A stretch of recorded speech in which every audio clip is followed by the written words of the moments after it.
Well, the storyline of this series seems to change every game.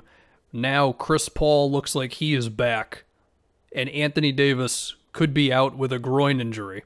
He, of course, didn't play after, when did it happen? Third quarter, I want to say.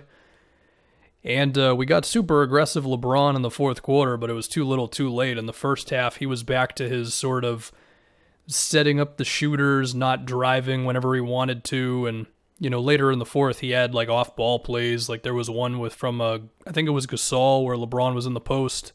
There was another couple of times where he set screens for Schroeder that got him going downhill.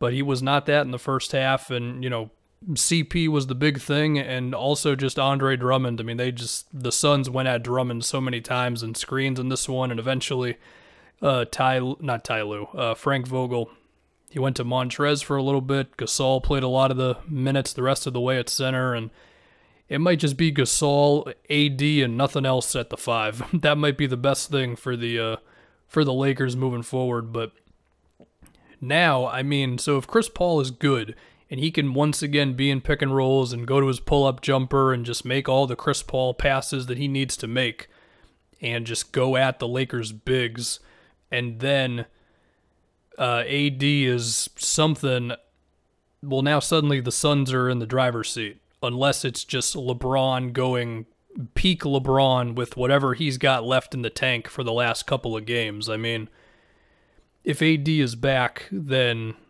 okay, you sided with the Lakers, but even then, for what it's worth, like we got bad AD again before he got hurt in this game.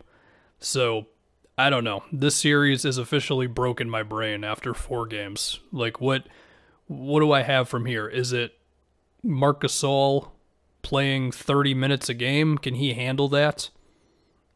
I mean, he spaces the floor out. I mean, even in that fourth quarter when Gasol was out there, the Suns still had times where Ayton was around the rim, and then LeBron had to deal with him, and LeBron still finished around him and over him. But there were a couple times, like there was one turnaround jumper he was forced to take with Ayton there, and that's just kind of happening when it's Montrez or Drummond around the basket. Gasol potentially gives you the spacing for that sort of thing. Even so, the Suns are going to give Gasol some threes if it means they can load up on LeBron around the paint. Even so, if LeBron's just going to go full on, like, balls to the wall rest of the way, which he did in that fourth quarter, then maybe it won't really matter who the Suns have around the basket. Are there any other X's and O's things to talk about? I mean, kind of no, because everything is up with AD now. If AD can play and he's really good, then basically just keep doing what you're doing. Maybe a little more Gasol, AD at the 5. You try to survive with the Drummond Montrez minutes, and you just kind of go from there. I guess the thing to think about is Chris Paul, because we know CP is going to play. I mean, who can you put on Chris? I mean, LeBron was on CP in the fourth, and he was hounding him a bit there. I don't think LeBron's going to want to do that for a whole game. The only other guy who's got a size advantage on CP, who I think could have a chance that plays regularly, would be Kuzma, and we'll see. I mean, Kuzma's definitely made improvements defensively and all that. I mean, of course, Chris Paul is still going to get around. He's still going to get to the middle of the floor. He's going to be able to operate in the mid-range and making passes out to whoever or around the basket if Drummond is caught in no man's land again. But if someone can slow him down initially, then that would be great.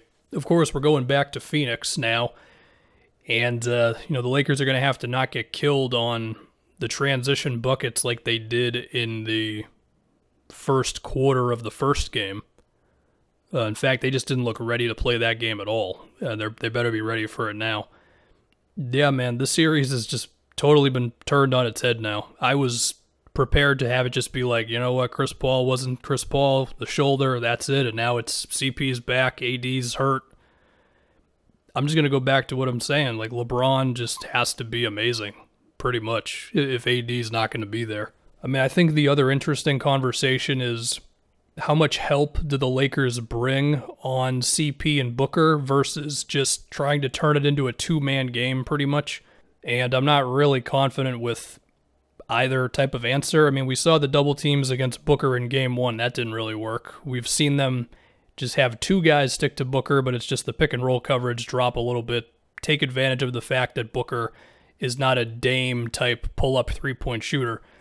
And that worked out okay. It's not really going to work against Chris Paul. He's going to read that sort of thing. The other thing would be to just ignore whatever blah shooter the Suns have, but they've got good shooters everywhere. So maybe you try to bust out a zone defense and hope that you can get back to Ayton to defend him at the basket.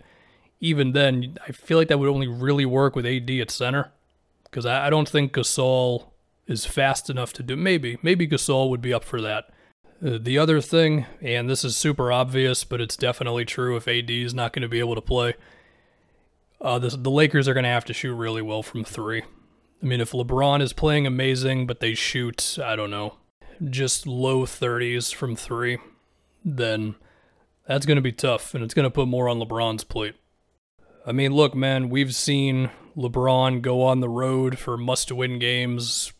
Game 7 against the Warriors, multiple road games against the Warriors, Game 6 against the Celtics, and, you know, there's millions of, like, round 2 and conference final series that we don't remember because LeBron has just done so much. He's going to have to do it again. Even if AD is there, LeBron's going to have to go into full aggressive mode from here on. I don't think they can survive another, let me just kind of chill in the first half, go nuts in the second half sort of thing.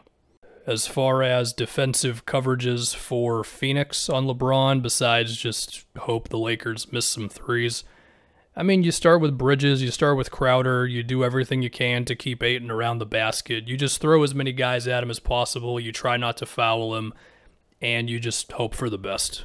I mean, we've seen in the series, when LeBron has really wanted to, the Suns have not been able to guard him. So I'm just going to believe that that's the case, and now it's just a matter of whatever LeBron's got left in the tank, at least for this series, he's got to start going to it.